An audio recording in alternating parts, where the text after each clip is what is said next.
देशात सुरू असलेल्या शेतकरी आंदोलनाने वेगळं रूप धारण करताना पाहायला मिळते। मात्र या सगळ्या आंदोलनामध्ये जी रणनीती ठरवली जाते त्याच्यामध्ये बलवीर सिंग राज्यवाल हे मोठं नाव आहे।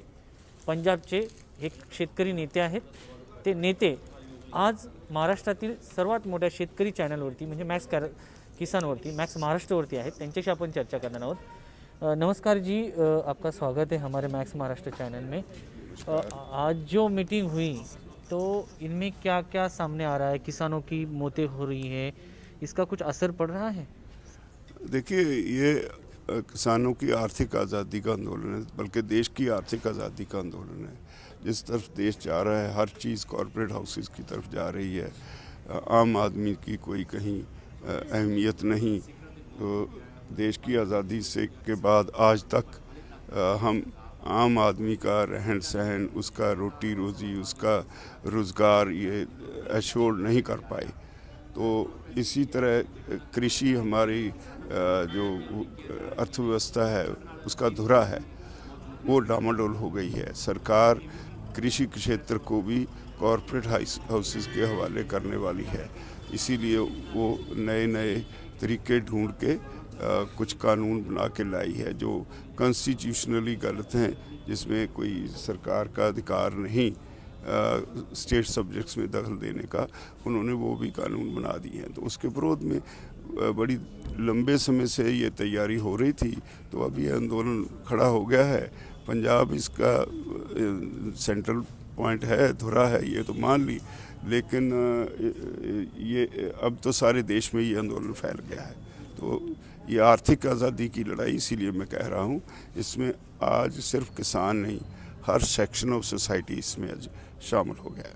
एक बात आपने बोल के दिखाई कि इसमें स्टेट का कानून है और सेंट्रल में इसमें दखल अंदाजी दी है।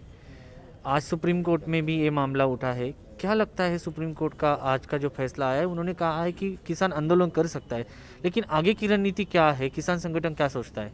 नहीं, मैं नहीं उसके बारे कमेंट करूंगा, क्योंकि ना भी उसमें हम पार्टी है, ना हमें पता ये किसने केस किया। हो सकता है सरकार की एक नई चाल हो, लेकिन आंदोलन चल रहा है, अपनी गति से आगे बढ़ रहा है। और जो जो होता है हम हर रोज़ डिक्लेयर करते हैं, फिर जो अगला प्रोग्राम तय करेंगे फिर डिक्लेयर करेंगे।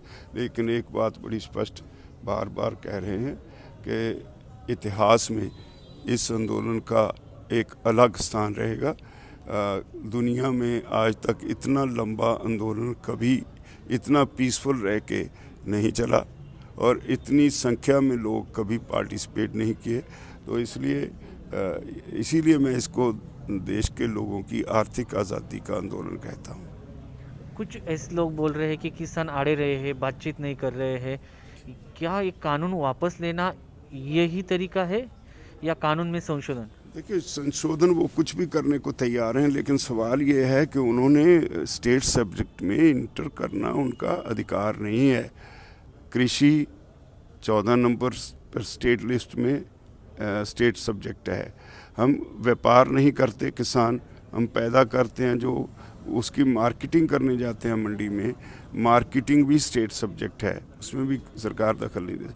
वो एंट्री नंबर 33 जो उसकी है कंकरेंट लिस्ट की, उसका बहाना लेके अभी उन्होंने ये मान लिया है कि हमने तो किसानों के लिए नहीं, ये ट्रेड के लिए कानून बनाया है। ट्रेड के लिए भी अगर वो बनाते हैं तो उसमें 33 नंबर एंट्री में फूड स्टफ़ के लिए वो कहते हैं। फूड स्टफ़ हम पैदा ही नहीं करते, क्योंकि हम फूड ग्रेन पैदा करते हैं। जो एग्रीकल्चर में पैदा होता है, everything that is not food stuff. Wheat is food grain, atta is food stuff, paddy is food grain, rice is food stuff. तो जो वो प्रोसेस होकर निकलता है वो फूड स्टफ़ होता है। उसके लिए सरकार कानून बना सकती है, लेकिन फूड ग्रेन के बारे में वो कानून नहीं बना सकती। इसीलिए वो चाहते हैं कि ये आंदोलन कानून को तो बिल्कुल जैसे चाहो इसको छोटा कर करके, इसको अमेंडमेंट्स करके बिल्कुल निरर्थ बना देते हैं। लेकिन हमारी एंट्री के लिए रास्ता जो हमने खोला है उसको चैलेंज मत करो। अच्छा, एक मंत्री ने ये भी माना है कि यह हमारी मजबूरी है। किसान आंदोलन की जो मीटिंग थी, उन्होंने ऐसा कहा कि हमारी मजबूरी समझ ले। क्या मजबूरी है सरकार की? किसान बाहर बैठे हैं, मजबूरी और इससे बड़ी और क्या होगी। देश का अन्नदाता है, कोई पॉलिटिकल पार्टी तो है नहीं। वो सारे देश के लोग उसके पीछे खड़े हो गए हैं। आप देखते नहीं क्या माहौल है। दिल्ली के चारों तरफ हर जो बड़ा रास्ता है वो मीलों मीलों तक किसानों ने डेरा डाल रखा है। तो मजबूरी क्यों नहीं होगी। वो किन लोगों के लिए कानून लाया है ऐसा आपको लगता है? कॉरपोरेट हाउसेस के लिए they want to go toward corporate agriculture, जो हम अलाउ नहीं करेंगे। आपके ऊपर भी बहुत सारा दबाव डालने की कोशिश की जा रही है। बाकी भी किसान संगठन में सरकार के कुछ नुमाइंदे घुसने की कोशिश कर रहे हैं, ऐसा बोला जा रहा है। क्या सच है क्या? दबाव हम नहीं मानते किसी का। कोई कितना बड़ा हो, हमें इस बात की कोई परवाह नहीं। हम किसान हैं, किसान ही रहेंगे। हमने क्या लेना है इनसे? क्या दबाव है हम पे? इन पर आंदोलन तो हमने खड़ा किया। उस वक्त सोच लेते ये, जब खड़ा हुआ उस वक्त तो सोचा नहीं। अब ये ऐसे ही फजूल बात है। कोई वैसे दबाव भी नहीं। मोदी सरकार जो मानी जाती है साम दाम दंड भेद के लिए, तो ये सब हथकंडे ये यूज़ करेगी ऐसा लगता है? लेकिन पंजाब इसका सेंट्रल पॉइंट बन गया है, धुरा बन गया है। एक बात समझनी होगी, इतिहास गवाह है, जब मुग़ल हमले करते थे तो यहाँ से लूटपाट करके वो वापस जाते थे, तो पंजाब वाले उनको घेर के वो सामान लूट का वापस लौटा देते थे लोगों को। जो बहू बेटियाँ ये ले जाया करते थे बांध के, उनको चढ़ा के घर घर पहुँचाया करते थे। किसी की हिम्मत नहीं थी, ये सिर्फ पंजाबियों की हिम्मत थी। जब ये आज़ादी की लड़ाई हुई उसमें 98 लोग पंजाब के थे जो फांसी पे चढ़े। मोर देन 95% पंजाबी देश के जो लोग फांसी पे चढ़े उसमें सिर्फ पंजाब के थे, मोर देन 95%। और आज़ादी की लड़ाई में जेल जाने वाले भी पंजाबी थे।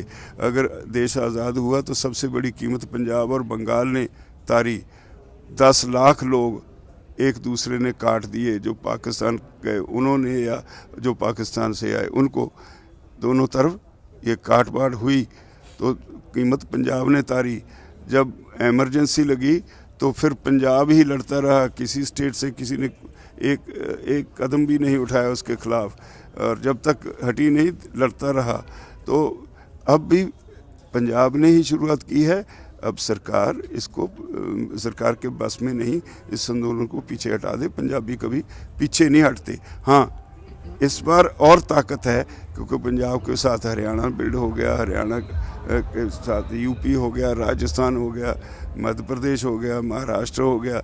बाकी स्टेट्स में भी आंदोलन खड़ा हो रहा है, तो अब इसकी ताकत कई गुना बढ़ गई है। लेकिन गोदी मीडिया तो एक खालिस्तानी आतंकवादियों का आतंकवाद दिखाने में तुली हुई है।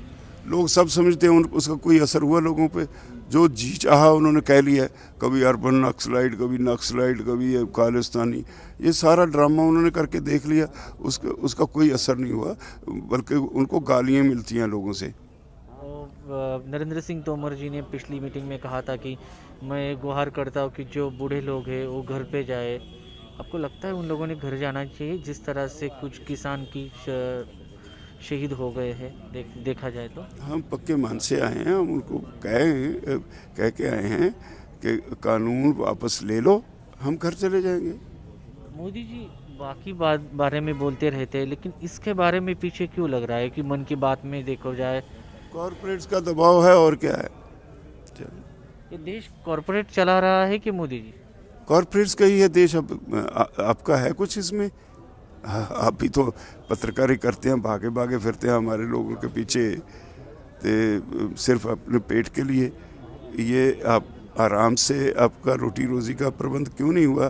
तो ये भी छीन लेना चाहते हैं। और सब कुछ ये जो ऑयल सेक्टर है वो अंबानी के पास, जो डिफेंस है वो अंबानी के पास, कम्युनिकेशन अंबानी के पास, कोल सेक्टर अडानी के पास, रेलवेज अडानी के पास, एयरपोर्ट अडानी के पास, सब कुछ अडानी अंबानी, सब कुछ उनको ही हो गया। तो अब एग्रीकल्चर सेक्टर में भी अंबानी अडानी, तो ये नहीं चलेगा।